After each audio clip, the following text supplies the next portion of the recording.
Excellent.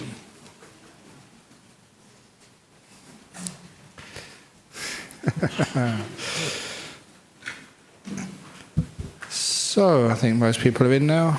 So I'm going to start this evening's little talk. Another suggestion of a talk by someone beforehand. And just how to deal with, or rather how to transcend all anxiety and worry in life. Actually, is the lights fully on now? Because they're usually much brighter than this. Are they fully on? Because if it's being recorded, sometimes you need it really, really bright. That's a bit better. Okay, so anyway, just how to deal with fear and worry and anxiety and all that sort of business, because so many people are worry guts, and it causes so much problems and difficulty in their lives. And you should look at me. I've got no worries at all, and I should have heaps. Look at me, I've got no financial security. You know why? Because I don't have superannuation. I've got no retirement fund, no retirement benefits, no safety net. I haven't got private health insurance. I haven't even got a bank account or a credit card. And you know that I was just looking at the Constitution of the Buddhist Society of Western Australia here. And you know, you can kick me out any time. The AGM is coming in next month, and you could ask me to leave. And that'll be it. I'll be out on the street. No hope, no job, no money, no wife, no family. I've got absolutely zero job security. But do I look worried? So why are you guys worried? You got all this stuff. I think that's one of the reasons. The more stuff you have, the more you have to worry about. And I know actually that my future is just so safe and secure. You know, I do go travelling a lot. And I don't buy health insurance whenever I go to these places. You know, people try and get me health insurance, but I say, no way. Because my insurance policy is all of the kindness, the goodness, the service, looking after many, many people over many years. And it's so effective. I just come back from Korea. Even in Korea, there's lots of people know me there. And so if I just had a little bit of a cough when I was in Korea because it's minus 10 degrees outside. And you wouldn't believe, I think there's a couple of Korean people here. In the rooms, it's 26 degrees. It's so hot inside and so freezing outside. I don't know why they make it so hot inside the rooms. But anyway, I had a little bit of a cough there. And so many people want to look after me. So many people want to give me medicines. And I've told you that here before. I have to really suppress and hide any sickness which I ever get. Because if I cough once, it happened here just about a few weeks ago. I coughed once. By the end of the talk, I had 3 bottles of cough medicine. True. They just went out in the middle of the talk to go and buy something for me. So that's my health insurance. People will be fighting over looking after me. Isn't that nice? Because that's from kindness. What it actually tells me is that if you really are a good, kind, generous, wonderful, nice person, that is the best investment for your future you could ever have. It's called karma superannuation. You put in a little, and the Buddhist Society of Western Australia will put in the rest, just like the government. And it's true, because in the meditation even, I often tell people, look, if you want to have a peaceful, happy, healthy future, where is your future made? When is the only time you can do anything about your future? It's right now, isn't it?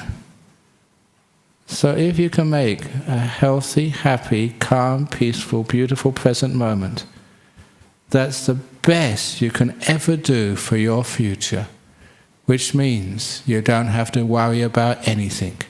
You are doing the very, very best by putting more attention, more kindness, more effort, more generosity, more beauty into this present moment. Then you're making a beautiful future. So why should you be anxious at all? That makes a lot of sense, doesn't it? And I've said that many times before. The reason I have to keep saying it again and again and again, because you all need brainwashing. When you have an advertisement on TV, do they just say it once? They say it many, many times. When there's an election on, as I've figured out there's an election on now because I saw adverts on the way up here, they keep on repeating the same message again and again and again. It's called brainwashing, and on a Friday night, you are brain laundered. Washed and washed. Because you've got to keep putting these messages in until one realizes, yeah, why not? It's the same that sometimes people object when they say, look, that's all very well for you, Ajahn Brahm, but you don't live in the real world. I do live in the real world, much more than you expect. When people say, when I go travelling, where do you live, Ajahn Brahm? I say on an aircraft, which is probably, I spend more time on aircraft than I probably do in Bodhinyana Monastery, maybe, because I always travel around a lot teaching. And when you're travelling around a lot, sometimes you miss connections. Sometimes you don't know if someone's going to meet you at the other end. Sometimes you don't know if somebody's going to find something in your bag which is illegal. Sometimes you might disappear. But am I worried? Not at all. Because I've realized if you go into jail, especially in Australia, you get 3 meals a day, sometimes 4. At Bodhinyana Monastery, I only get 2 if I'm lucky. In a jail, you can actually sit on a beautiful, nice... You have a very thick mattress. Over in monastery, I sleep on the floor. And even in prison, you can watch TV. So it'll be wonderful. And if ever I want to have a retreat, and I'm in prison, all you need to do to have a retreat is punch one of the prison officers in the nose, and they put you in solitary for 3 months. I get my own retreat. I can never get that here. So, am I worried about going to jail? And you can see the positive side of these things.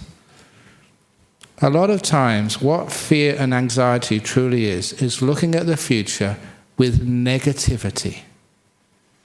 Sometimes we've got this terrible negative, fault-finding mind, always seeing the worst in things, seeing the worst in life, seeing the worst in each other, seeing the worst in oneself. And that same negativity sees the worst in the future. Oh my God, it's all going to go wrong. I know it's going to go wrong. The economy's going down. I know that lump in my breast is cancer and it's going to kill me. I know that, that sort of inability to urinate as a bloke, that's prostate cancer. That's going to kill me too. I know I'm going to die. I know it's coming soon. There's a meteor coming from outer space.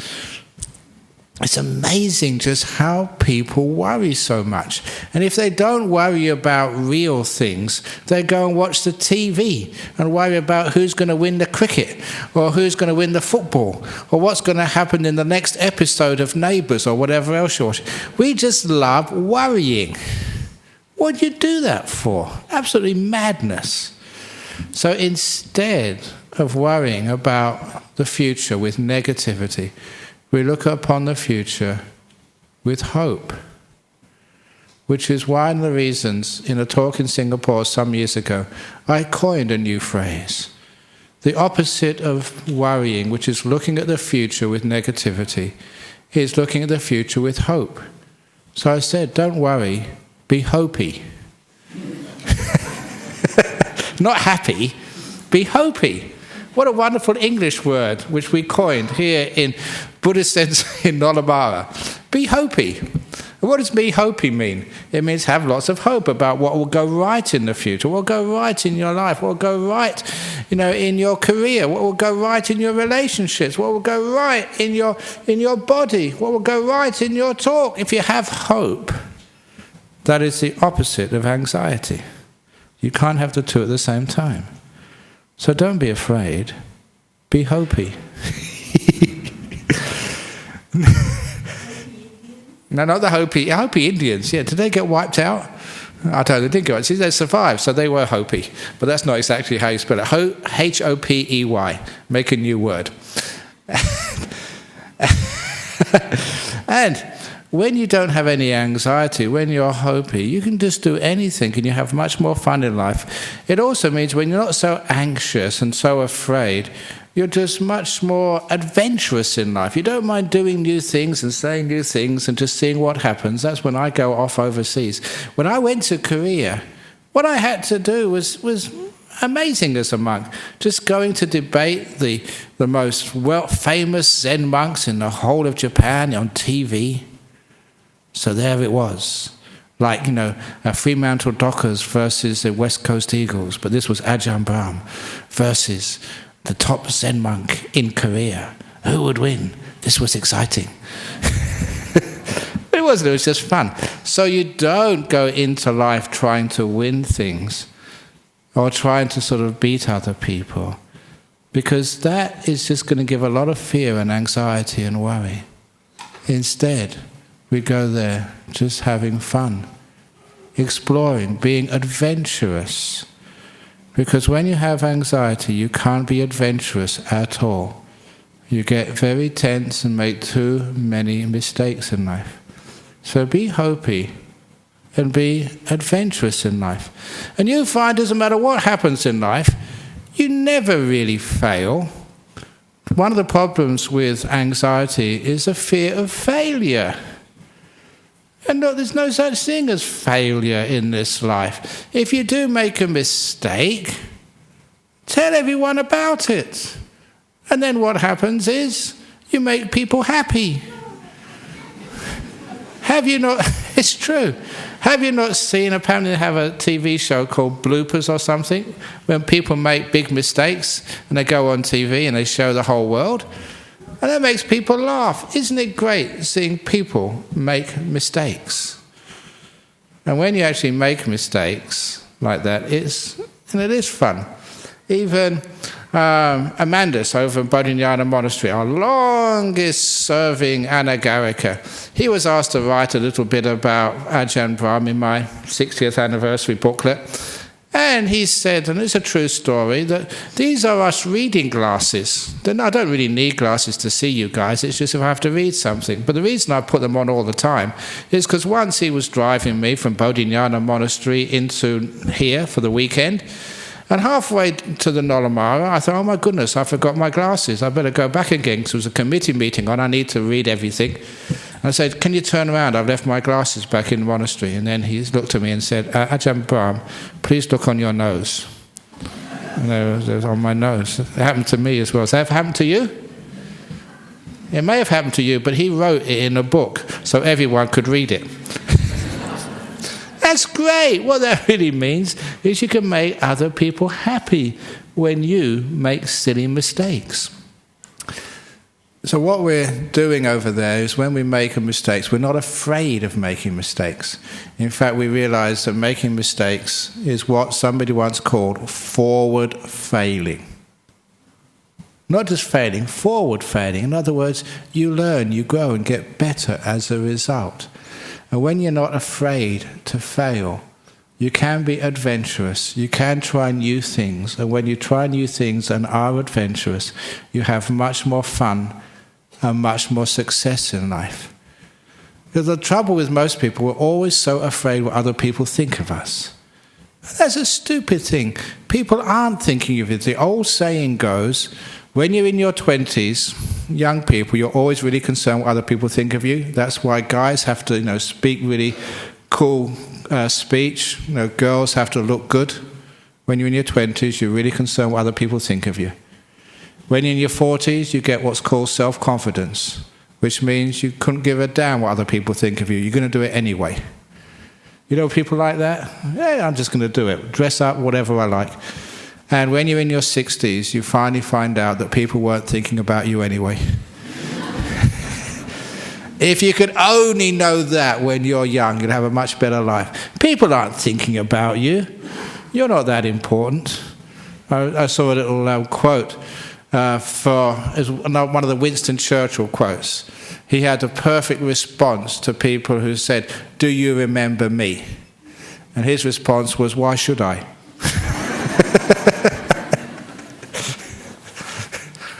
We always think we're so important that people remember us. My response, I have to be a bit more sensible than that, a bit more kind. So when people ask me, and I do meet so many thousands of people every year, when they come and ask me, and Ajahn Brahm, do you remember me? My response is, oh yeah, I remember you. You're that person whose name I keep forgetting. That's much nicer, isn't it? But anyway, why do you get so anxious all the time and worry about what other people think of you? So number one, well, that's number 2 or 3, I forget now. With worry and anxiety, a lot of time it's your image and what people think about you, which you worry about and gives you a lot of anxiety. You know, you may be gay and you don't know, you're afraid of coming out. You worry what people think of you. It's okay to be gay. You may want to become a monk and afraid of coming out. Yeah, I want to be celibate. I keep on saying that celibacy is the last part of sexuality which is discriminated against. I've even read a few weeks ago that some expert said celibacy is not natural. They used to say that for gays, you know, that gays is not natural, you know, we can give you some chemicals to fix it. And now they say that for celibates. You know, we can give you some counselling, Ajahn Brahm, so you can get a life. They do say that. So I'm fighting for celibate rights again. And I have told quite a few people, I don't know if I told this last time, the next gay and lesbian Mardi Gras in Perth, I want a float for celibates. Celibate rights I want. Anyway, I was going into anxiety yet and not being afraid of what people think of you. A lot of times that causes so much anxiety. You know, you may have big problems and go into jail. You're afraid what other people think of you. I know such wonderful people who've been in jail. Great people. Nelson Mandela, Gandhi, they've all been in jail. So sometimes we think, what will people think of us? What will people think of us if we make a mistake, if we fail? Please. It's not what other people think of you which is important. It's what you obviously think of yourself. That is the most important. And so many people, they take their self-image from what other people say about you. And that makes you very, very vulnerable to fear and anxiety. Here in a spiritual path like Buddhism, you get to know who you are, yourself, through your own meditation. You don't depend on what other people say of you. What do other people know of you? How can they know what you really are, what you've done, the difficulties you've faced in your life, and just how far you've come so far? What a struggle it's been for you. How can anyone else judge you? They absolutely cannot. They cannot really know you. Even your partner, you know, living with for such a long time. After even many years, they're still discovering you as you're discovering yourself. That's a part of a relationship, to discover one another and in the other person discover who you are. How can anybody sum you up by calling you stupid or calling you a pig? They just cannot do that. That is impossible. But people believe that. That's the other story. If someone calls you an idiot, the only reason why you get upset is because you believe them. If you knew they were wrong, then you would never get upset again. People come and say, you know, you're an idiot, and say, I'm sorry, sir, you're wrong. And you can walk away. Can you do that? A lot of times, no, because someone calls you a fool, an idiot, a nincompoop. That's a lovely word, nincompoop. It's much better than idiot. So they call you some of these bad words, and you believe them, and that's why you get upset. If you knew you weren't that, and you had your own self-image, which was, you know, based on your understanding of who you truly are, then of course there would be no problem anymore. And you wouldn't be so concerned of what other people think of you. And your esteem will be coming from inside rather than being controlled from outside. It's a wonderful thing when you know who you are and you're at ease with who you are. As I was saying during this retreat, you know, you are valuing yourself, you're at peace with yourself, you understand who you are with all these things, and you respect yourself, which means you're at peace and at ease, you know, with where you are in this life. So what other people say is in one ear and out the other. Someone was asking me earlier about, you know, they always get criticism at work, but you'll always get criticism wherever you go. Even I get criticism at work. I don't know what it is, but some of the monks I live with think that I always tell bad jokes. I don't know why they even say that, but I've got a good one for this week. It was the first day at school, as it's coming a couple of days' time. And this kid was asking, what's your mummy's name? So my mummy's name is Smiley. What's your father's name? His name is Laughter. He said, you must be joking. No, I'm kidding. My brother's called Joking.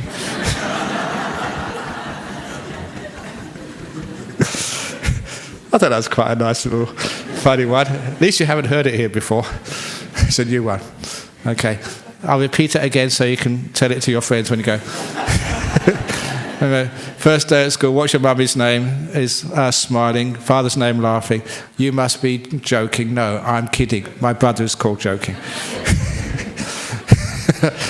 Okay, see, so, the only reason I can tell bad jokes is I don't care what you think of me. Otherwise, I'd never be able to tell a joke at all. So that means you're never anxious at all. If you're anxious, you've ever tried to tell a joke when you're afraid and anxious and it always comes out wrong? So why are you at all anxious at all? And why would other people think of you? What you think of yourself is all you really need to do. And the other thing is we're afraid of, not what other people think of us, we're afraid of mistakes in life. For me, mistakes are where you really learn. And so when a mistake happens, it's allowed and respected. Because I know that things are going to go wrong in life. They always do. That's one of my other sayings. Look, people say if you're not anxious about the future, if you're not worried about it, then you don't make all the plans for the future. And no, some people, they have plan A, plan B, plan C, they have their whole alphabet of plans. They've even got plan A1, A2, A3, B1. It is amazing just how many plans people make. And I found out from experience, I was 61 now, when I don't make plans, things go wrong. It's true. They go wrong if you don't make enough plans. Like planning, for the Buddhist Society of West Australia next year, who's going to be the president, who's going to be the secretary, and all this sort of stuff. When you don't make plans, things go wrong. But when you do make plans, they go wrong anyway. It's true. So either way they go wrong. Understanding that either way you make plans, you don't make plans, it still goes wrong. You might as well enjoy yourself before it goes wrong and don't make too many plans. And knowing that life is what goes wrong. It always goes wrong. In other words, it's always a series of unexpected events. And that is my understanding of life. A series of unexpected, unanticipated adventures, which you never know what you're going to do. Again, just going to Korea. One of the things I got up to there was going on KBS. That's the national, the biggest TV station. On the evening news, prime time TV. And so when you go on prime time TV with the news anchor interviewing you, of course you have to first of all go into makeup. When I became a monk, I never expected to have makeup on. That's about the fourth time now I've had makeup on going to see. And what do they want to hear a monk for on the evening news? Across the nation. I never expected these things to happen. And of course, many people can get anxious and really, really nervous because that live TV on the evening news, thousands of people are going to watch you. Would you be nervous?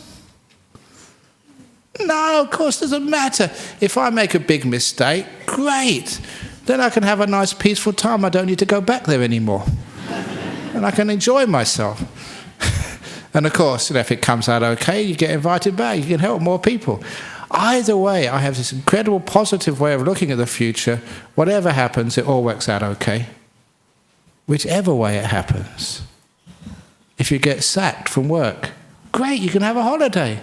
You know how hard it is to have a holiday these times, trying to get enough time, long service leave, and people always want you to work. If you do take long service leave, there may not be a job there for you when you go back. It's really difficult these days trying to find a holiday. And now you get the sack. Yes, I've got a holiday. At last I can enjoy myself. And don't worry about financial problems. I don't know why people worry about their finances so much. You're going to die anyway. You're not going to take it with you, so might as well enjoy it. Don't give it to your kids. They'll just waste it.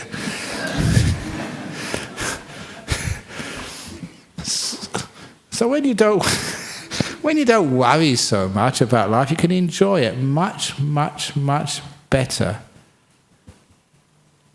And which means you don't worry about if mistakes happen. How many times have you really been in trouble? Your life has fallen apart. You've got the sack. You've lost the job. I remember this person telling me that he was working for a company, and his boss, this was in Indonesia, his boss called him into the office and asked him to resign. He said, "No, I don't need to resign." And this was a tough boss. If you think you've got a tough boss, listen to this boss. This boss got a gun out of his drawer and put it to the guy's head. Resign. Literally, he had a revolver pointed at his head, loaded with bullets. I don't think the union will stand for that over in Australia. You can get away with that in Indonesia. So he had to resign. And he thought this was the end of the world. He had 2 young kids and a nice wife, had a house with a big loan to pay for this thing, and he was out of work. Not quite fired, but very close to being fired on. But what did he do? He said that was the best thing which ever happened to him in his life. He had all his business contacts. He knew the job he was doing, some sort of import-export business. So he started his own business, and now he's a multi-millionaire. You see, sometimes we think it all goes wrong. It's unexpected. But he said that was the best thing which ever happened to me. How many other people in this life, something terrible has happened to you? At the time you thought this was a disaster. And then afterwards you figured it was the best thing in the world which ever happened. This is why you shouldn't worry about anything. I think I've probably told this story, because stories keep in my head and they disappear for a while. This was a story about the guy who's going to Mumbai airport. Did I tell that recently here? Okay. This was a guy, he told me this over in Serpentine some years ago. A businessman, he was doing business in Bombay. When the business was finished, he got a taxi to drive him to the airport in plenty of time to catch his flight, but the taxi driver got lost. Got lost in the city in which he lived. And driving round and round, the guy had plenty of time, but driving round and round, the clock was ticking over, round and round, still a long way from the airport, and the guy started to worry he was going to miss his flight. Round and round, and it looked like he was going to miss his flight. And as they actually started finding the airport, he thought maybe there is a chance, because in India sometimes the flights are delayed. But when he got close enough to the airport, he realized his flight was not delayed, because he saw it taking off. As you go to the airport, you can notice on the tail whether it's your aircraft. He saw his flight take off, and he got so angry at that stupid taxi driver, shouting at him, getting really upset at him. And then, as he was shouting at the stupid taxi driver, he saw that aircraft fall to the ground, crashed with no survivors. You wonderful taxi driver. You're so wonderful. I love you so much. Here's a big tip. He saved his life. And that man told me that from that time on, he stopped worrying about things, because he was so worried about missing his plane, and he didn't realize missing his plane actually saved his life. So all the things we worry about, it might go wrong, it might go wrong. You don't know what's going to happen. And a lot of times, the series of unexpected adventures called your life is very positive. At the end of your life, when you look back, all those things you were worried about, most of them didn't happen. And those that did, you didn't need to worry about them. They were blessings in disguise. What a wonderful texture they gave to your life. Those of you who are old and look back on all the things which you thought were going wrong in life, they weren't going wrong at all. That was just part of the beauty and experience of your life. For a good example, like me becoming a monk. Why did I become a monk? Because my girlfriend dumped me. Oh, that was a terrible thing to do to me. No, it's a wonderful thing. I worried, oh my goodness, what am I going to do now? My girlfriend's dumped me. So I became a monk. I became a monk to forget. Actually, maybe she did dump me, I forget now. But anyway, no, I did become a monk to forget. But it's a wonderful thing which happened, becoming a monk. I'm enjoying myself to the max and doing all these things which, you never think a monk would get up to doing, like going on TV and going to these really ancient monasteries in Korea. One of the ones I went to is supposed to be the most famous meditation monastery in the whole of South Korea. And it's up in the mountains. It's really remote. And it's got this 600-year-old monastery, just with these beautiful buildings covered in snow, just with the snow melting and little drops of water coming from the temple roofs. Every little drop, an opportunity to become enlightened. And the whole, there's a beautiful frozen river just passing through this monastery. For over 600, 700 years, monks have been meditating, becoming enlightened and all the powers. It was like something out of a kung fu movie. And I was expecting this old monk in white hair, 200 years old, to walk out and say something wise. And it's great to be able to do those sorts of things as a monk, have a great time. Totally unexpected. Because, my idea of being a monk would be just to, sit and meditate all day and do nothing else. But that's not what my life has turned out to be. And not what your life has turned out to be. So stop worrying about these things, but embrace the uncertainty of the future. Embrace that uncertainty. I don't know why somebody was asking me earlier, can you tell fortunes and future? And I can. I must admit, you've got to be honest, I can tell fortunes. I can tell your fortune right now. Your fortune is uncertain. And I'll be totally correct. Anyone born in the year of the dragon, which is coming up next couple of weeks, your future... snake, sorry, not the dragon, the snake. You see, I make mistakes. And I'm very happy to make mistakes. It's a snake. Okay, the year of the snake. Anyone born in the year of the snake, your future will be uncertain. Because we don't know what's going to happen.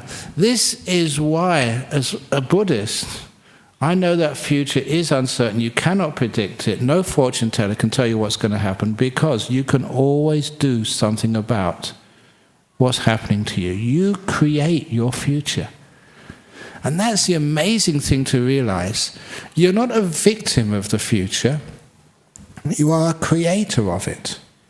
And when you realize that that is the essence of the law of karma in Buddhism, you're not a victim, you're not fated, you're not put down. You can make whatever you like of what you have.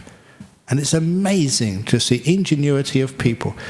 When we had our New Year's Day, New Year's Eve party here, I showed a few videos, and one of those videos was this, what was it called, the Rubbish Orchestra. Was it called Rubbish Orchestra? It was these kids in Colombia, I think it was. They lived in a town with a big rubbish dump, and they collected stuff from the rubbish dump and made classical musical instruments. And I remember this cello, which was made from an oil drum and a piece of wood. I think they got proper strings from somewhere. And my goodness, it sounded like a real cello. And they made sort of these violins out of rubbish. And they were playing great classical music. And there was an inspirational video to see just what kids, with a innovative musician in the village could actually do with what people throw away.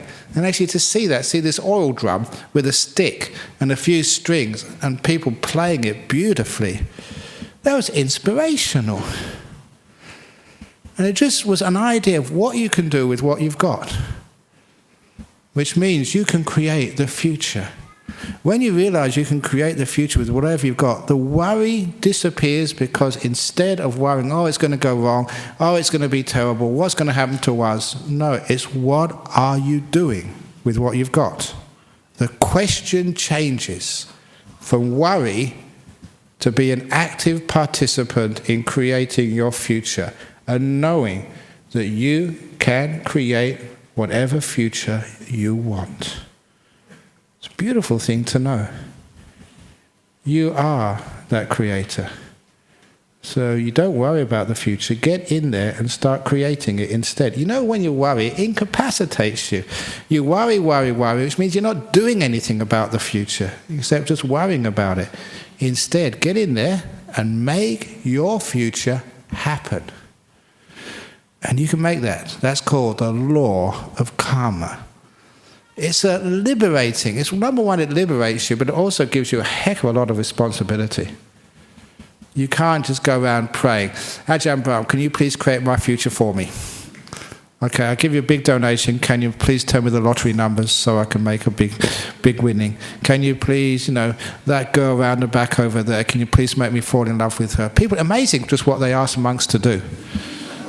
It's true, All those things they've asked me. Said, no, I'm not going to create your future. If you want that girl in the back there to fall in love with you, number one, brush your teeth. Oh, you can smell too, yeah. Whatever it is. So you do something to create your future. And then you will find that you don't have any worries about the future anymore. Your focus is on the present moment and how you can make things happen. But those of you who have chronic worries and chronic anxiety, all this talk will go totally over your head and say, but I'm still worried, I still get anxious, because it's been deeply ingrained in you for such a long time. Every time you failed, you've been punished, you've been diminished, you're told you're not worth anything, so you're terrified of failing.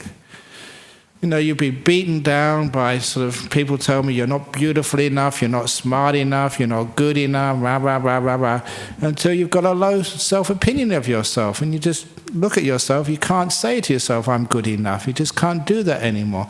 And you're anxious about that future. So what can you do other than doing a lot of meditation or just coming here and being brainwashed all the time? The other way of dealing with worry in your mind is understanding that worry, anxiety, fear, whatever it is, that you do feel that in your body. It has a physical counterpart to the emotion. Every time you're anxious, don't look upon the anxiety in your mind, feel it in your body. Because as human beings living in our modern age, we're far more in touch with our body than we are with our mind. And you can deal with it in your body by relaxing that part of the body. It's an old story I've told many times of a lady in Adelaide who had chronic anxiety. I asked her where she felt it. After a while she said it was in her chest. I asked her to describe that feeling so she can be fully mindful. Be aware of what it feels like when you're afraid, when you worry. Don't go focusing in your head and make that worry worse. How do you feel in your body when you're worrying about something? Then once you know what it feels like, once you've got mindfulness of the body, a good old Buddhist psychology exercise, once you have feeling in the body rather than feeling in the mind, then you have power over that anxiety. You can massage that area, just will it to relax. Feel the sensations in the body change. And they do change. If you find you're tensing up more in your body, you're going in the wrong direction. If you find you're getting more relaxed in your body, then you're going in the correct direction. Again, the mindfulness gives you feedback. That's one of its great qualities. You're in control because you've got a measure, a gauge to see whether you're getting more tense or more relaxed. And after a little while, it's very simple. You realize what you need to do to relax that feeling whenever you feel afraid and worried. You can relax it by yourself. It's basically just compassion and kindness. That's all it is. And you're relaxing the body. For this lady, I told her to massage her chest whenever she gets anxious. She had huge anxiety. Massage that. That's a way of bringing awareness to your body and bringing kindness there. Massage it, massage it, massage it, until it goes away. And that's how she dealt with her chronic anxiety, which made her bedridden. Psychologists and doctors couldn't help her, but this method worked. So if you are someone who really gets worried a lot, anxious at work, worried at home, worried just walking down the streets, whatever it is, feel that worry on your body. Don't go trying to work it out in your head. You're not skilled enough to do that. Feel it on your body wherever it is. And relax that part of the body. Because as you're relaxing the physical counterpart to anxiety and worry, the anxiety and worry disappears as well. The two are joined together. Relax the body, the mind gets relaxed. So if ever you have any panic attack, please understand where you feel that in your body. Know that feeling so well. Take your hand, just massage it until you relax so much. The anxiety, the panic, totally disappear. And those are ways of overcoming the anxiety and the worries which you have in life. A lot of times it's just a bad attitude of mind, just wrong ways of thinking. Because as soon as you get into worry, it gets worse and worse and worse, just like a snowball running downhill, getting bigger and faster, faster and bigger. And sometimes to short circuit that is very difficult. Massaging the area of the body is brilliant because it takes you away from reinforcing the worry, takes you back into the body so you can relax to the max. And when you don't worry so much, you have many benefits. But also there are some side effects to people who don't worry. Because I don't worry much at all in my life. If I don't worry at all, I go and give a talk, I don't care what people think about it. Tell jokes, don't really worry what sort of they say about my jokes. I don't really worry, dress like a girl and people don't know, put on makeup, go on TV shows and tell everyone about it, having good fun. But I don't worry, but there's a downside to not worrying enough in life. And the downside is because I don't worry very much, that's why I put on weight. Because people tell me if you worry a lot, actually you get thin. So I'm trying my hardest to worry some more so I can lose a bit more weight. I don't eat very much, but because I've got such a low metabolism and don't worry very much, that's why you get fat as a monk. That's why all the best monks and nuns are fat. That shows they don't worry. If you find a monk who's very, very thin, that means they're anxious, they're worried, just the same as everybody else. They haven't got their meditation together yet. But find a fat monk. Even when I went to Korea, they were very impressed with me being a fat monk because they said, "You're a bodhisattva." And a bodhisattva, those who know Buddhism, in Mahayana Buddhism, they're mostly Zen monks and Mahayana monks, and they have this very fat Buddha. And they said, "Oh, that's you. We never realized they have fat Buddha over in Australia." It's true. And you know what they do is if you go to any of the lottery stalls, they always you've got to rub the fat Buddha. And that's actually true. That happened to me just over there. This Chinese girl came in one day and she looked at me and rubbed my tummy. I didn't mind that. It's very good. If I need to raise any more funds for the nuns' monastery, I can just go and stand by a lottery stall somewhere, $1 a rub. I think you can probably make a bit of money that way. But so you don't. These are different ways of overcoming anxiety and worry in life. Or I should say the last way to overcome anxiety and worry. Years and years and years and years ago, I've given so many public talks now, and people keep telling me that the scariest thing you can ever do in life is giving a public talk. And I'm totally relaxed with giving public talks, but I remember years ago I wasn't relaxed. I remember coming here once and had to give a talk, and suddenly the thought came up, all these people are coming today, they're giving up their Friday evening to listen to a talk. What if I really stuff up and give a really bad talk? I mean, I'm disappointing so many people, and also they won't come back ever again. One bad talk, one bad joke, and that's it, they've gone. I've come very close many times. I remember in an old newsletter I was reminded about this because we're going to be doing a bit more work in our monastery, and we got a bridge over the creek, and I made that bridge, and I got it all engineered, make sure it was really strong enough to get a concrete truck over that bridge. But at that time we thought that in Bodhinyana Monastery, where the monks lived, the other side of the creek, that would be for the nuns, and this side for the monks. And so just as a joke, I just wrote in the newsletter, that bridge is strong enough now for 2 fat nuns to cross at the same time. Oh, I got so much bad letters after that. What are you talking about, 2 fat nuns? That's sexist. And a couple of people, they threatened to resign from the Buddhist Society as a result of that. So sometimes I do make some bad jokes, and that was one of them. I don't mind admitting my faults. It makes people laugh. And that's, I think, in one of the old newsletters years and years and years ago. So sometimes you do make mistakes. But what do? You laugh at them and share, okay, I've made a blue.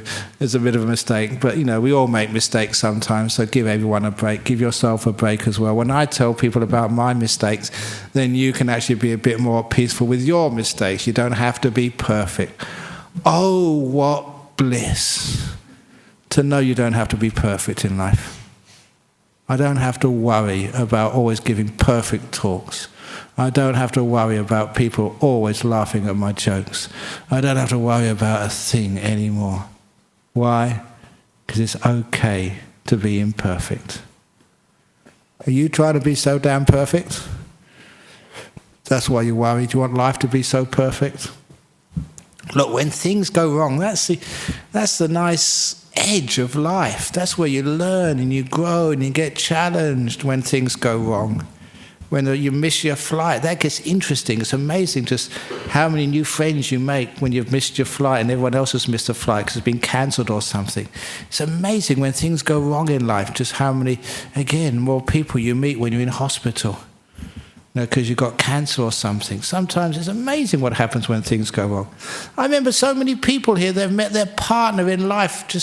I just was thinking of a couple of people, who, good friends over in England. He had a car crash. He really wrecked his body. But the nurse, he married her and they've been happy ever after.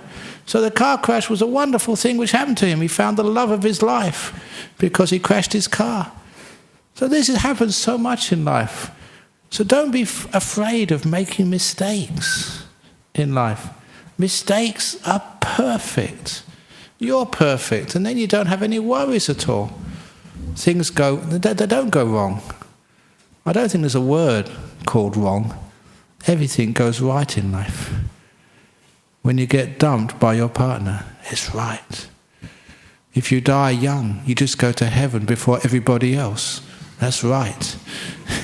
If you lose all your money, that's wonderful. You can live like Ajahn Brahm. It's true. No money means no worries. How am I going to pay the bills? You can't. It's the bank's worry, not yours.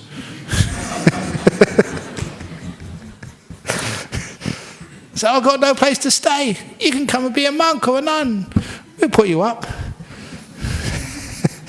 So what do you have to worry about? Nothing at all in life. Because you're allowed to make mistakes.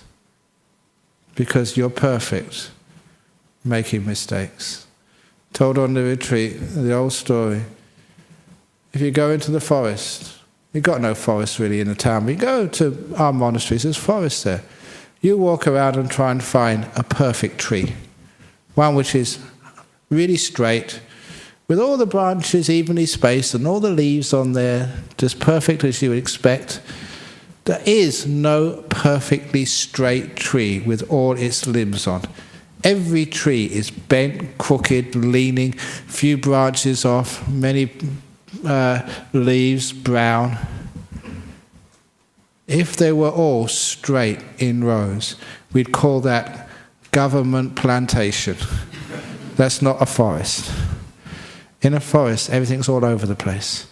Just as I look at you guys here, you're all crooked, bent, gnarled, things falling off. That makes you human. You're beautiful, perfect. So when you realize what perfection is, then you don't worry about mistakes anymore. When you're not worried about mistakes anymore, you're at peace with yourself, then you don't have any more worries. All worries is not understanding the perfection of life. Not understanding that mistakes are part of life, not to be avoided, but to be embraced and welcomed as part of life. And whatever happens in your future, to be learnt from, embraced, and realize that the only thing you can ever do is just, in this moment, make something good out of whatever life gives you. Just like you can make from a rubbish a beautiful orchestra. Seeing that just shows what you can make out of your life, no matter if you've been thrown on a rubbish dump from time to time in your life. It's amazing what you can make. So what have you got to worry about? Even when you're rubbish, you can make a beautiful cello or a violin.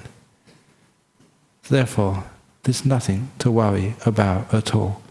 And soon, if you follow this advice, you'll be as fat as Ajahn Brahm.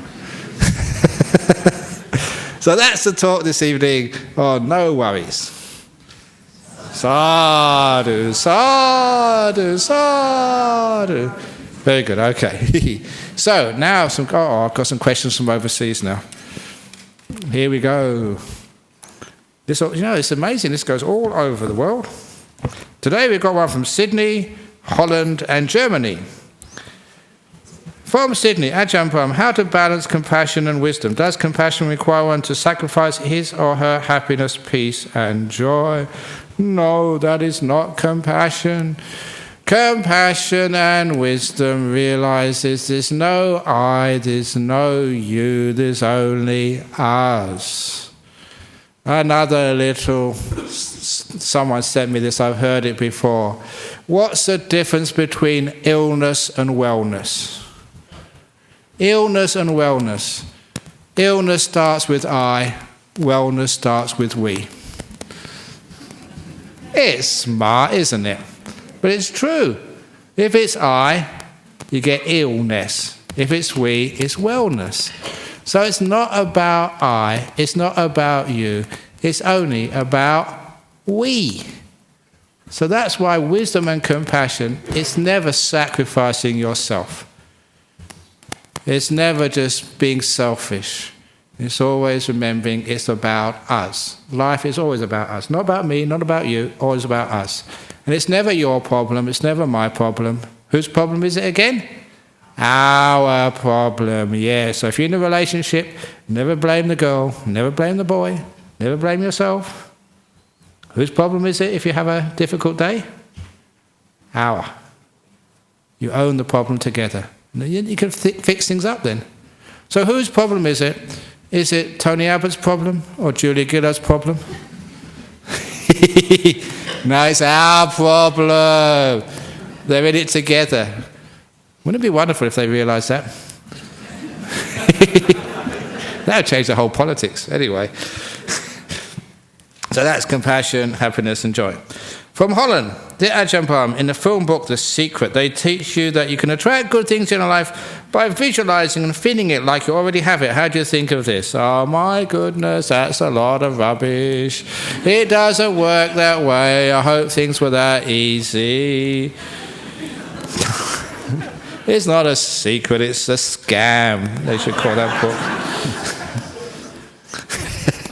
The secret is that you can fool so many people and make a fortune out of it. There's so many gullible people out there. But if you want to attract good things in life, then you have a good mind. Be kind, be peaceful, be generous. When you're a really good person, of course you attract other good people to you. Have a great time. That is the real secret. I'm telling that every week. So that's the real secret. Question 3 from Germany. My partner always worries about me when I'm away. This affects me, although I just arrived at a point of feeling at ease, letting life revealing itself from moment to moment. What do I do? Always, what's he really worried about? Worried about you may find another guy and just run away with him, or is it her? Doesn't actually say which one it is. If you really love your partner, I mean, what does actually love really mean? Real love is you just want your partner to be happy. Their happiness, their joy is the most important thing in the world to you. That's real love.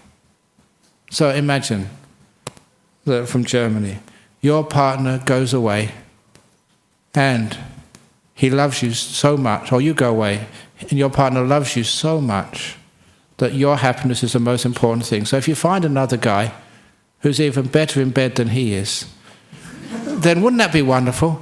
He's so happy, said, oh, you're having a much better time with that guy than you are with me. That your happiness is the most important thing in the world for me. And you're happy with him rather than with me. Oh, such joy. Of course, that would never happen, would it? So what were you worried about? So I think that His Holiness the Dalai Lama said this, and this is a very beautiful little saying. If you can do something about it, you can make a change, you can make a difference, then maybe worry about it. But if you can't do anything about it at all, then why worry? So if your partner's away, they're away, you can't do anything about it, so why worry about it? You're worrying about something which you can't do anything about.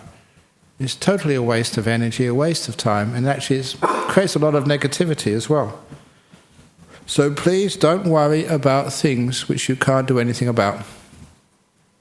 Number 2 is, if you can do something about it, don't worry about it, do it for goodness sake.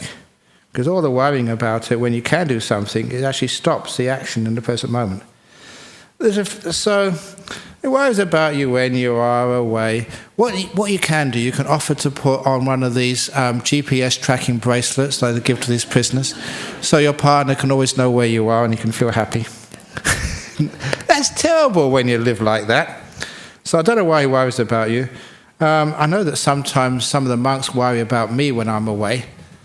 Because you remember when there was a tsunami, the big tsunami? Well, how many years ago was that? 2000? No, 9. When was that tsunami? 2004 or 5. Okay. I was actually in Penang when the tsunami hit there, and a few people died on Penang Island. I was actually in Penang when it hit, and the second monk was so worried about me, so concerned about me. He was ringing up all the people he could to make sure I was safe. Because, some people...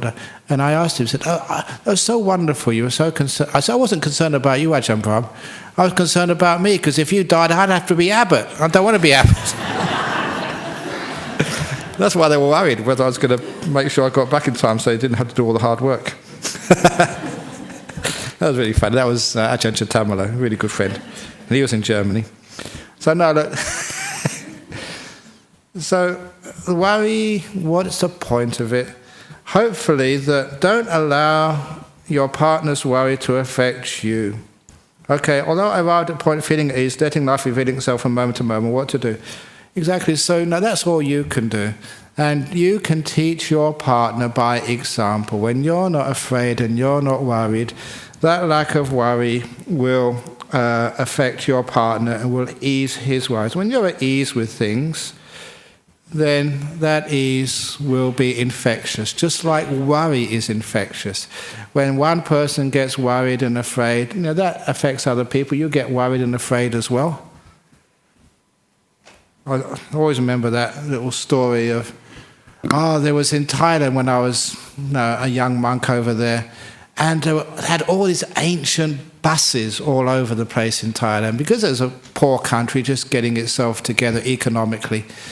And because there were buses which weren't well maintained and everyone was smoking, every now and again the buses caught fire. And there was a spate of buses catching fire and people getting caught in them and dying. Maybe just one a week. And it was in the news, obviously. And one of my friends, who's a monk, he was caught in one of those buses. He escaped, but his golden robe got destroyed in the fire. So I was on one of those buses, and that they always put the monk in the front of the bus. I've told you that story before. They put the monk in the front of the bus because the monk's good karma means it'll protect you from head-on collisions. They do that. And I remember being on one of those buses in Chonburi, going from Chonburi to Bangkok. As soon as I got on, put me right in the front, really up in the front, and the bus driver was smiling. He didn't ask me to pay any fare. No, please come in, because there was a movie on the TV in the front. Now he had a monk in the front. He didn't have to watch the traffic. He could watch the movie. And it's my job to make sure they didn't have any collisions. That was scary. And I tried that once on Thai Airways. I said, well, this is what you do on buses. I can actually prevent this aircraft from having a head-on crash. Will you upgrade me to first class? They wouldn't do that. totally inconsistent. But anyway, where did I get to? That's right, going in... Where was I going with this? Well, that's right, on the bus, yes. So I was on the front. There's a monk next to me. And then suddenly somebody shouted out, "Fire, fire, fire!" And that bus driver slammed on the brakes really fast. And everybody just went for the exit. The bus driver went through the window, climbed out. And my Thai wasn't that good. And I never read the newspapers. I didn't know what they're going on about, fire, fire, fire. So I just sat there. And even the monk next to me, he was out. But I just sat there nice and peaceful. I didn't know what this big fuss was. And then there was another guy in there, in the bus, and myself. We were the last people out the bus. And he just looked and said, "Oh, it's only a cigarette. It's not a real fire." And everybody came back in. That's one of my proudest moments. They all came back in. "Oh, the enlightened monk. Oh, you have no fear. Oh, you are so amazing." And it wasn't I didn't have any worry. I was just stupid, that's all. I didn't know what was going on. So that's the other way to overcome worry. Be stupid. You don't know what's going on, so you don't have to worry about anything. That was true, though. I remember that. That was a wonderful experience. People thought I was totally enlightened. I wasn't. I was stupid. I didn't know what was going on. Anyway, just if you don't have any worries and fears, maybe that will rub off on your partner, and your partner won't have any worries and fears. You just let you go. You come back again. So that way that you in Germany can be happy and well. So, any questions from the local audience in Perth? Yes. Oh, wow. Maybe 1, 2. Okay, great. Microphone incoming. Yeah, okay. 1, 2. There we go. Wow, you're jumping. It's very good dancing. Must be from the Perth Ballet. Go on. Okay. Go on.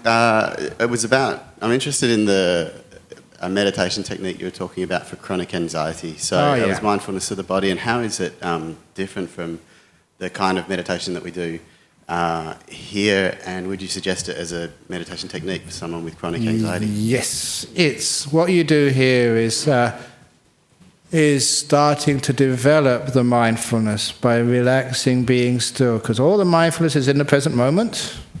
You have to be right now, and to be actually with a feeling which is sometimes quite unpleasant.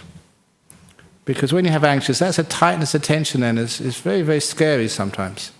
So what you're learning here is learning mindfulness, learn to accept whatever you're experiencing, so it makes it easier to be mindful of your body feelings.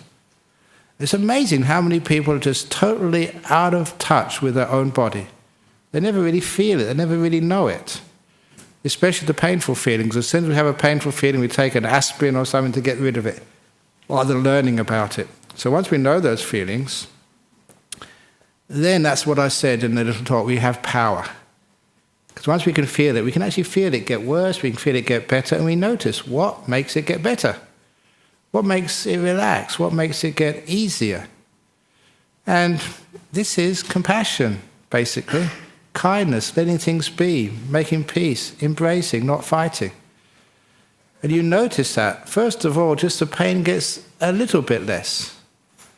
And then more or less. And even the example I gave, you use this for many, many things. I love telling this story. A couple of years ago, I had food poisoning in Bodhinyana Monastery. It's called occupational hazard, because, you give us all types of food, we don't know what we're eating.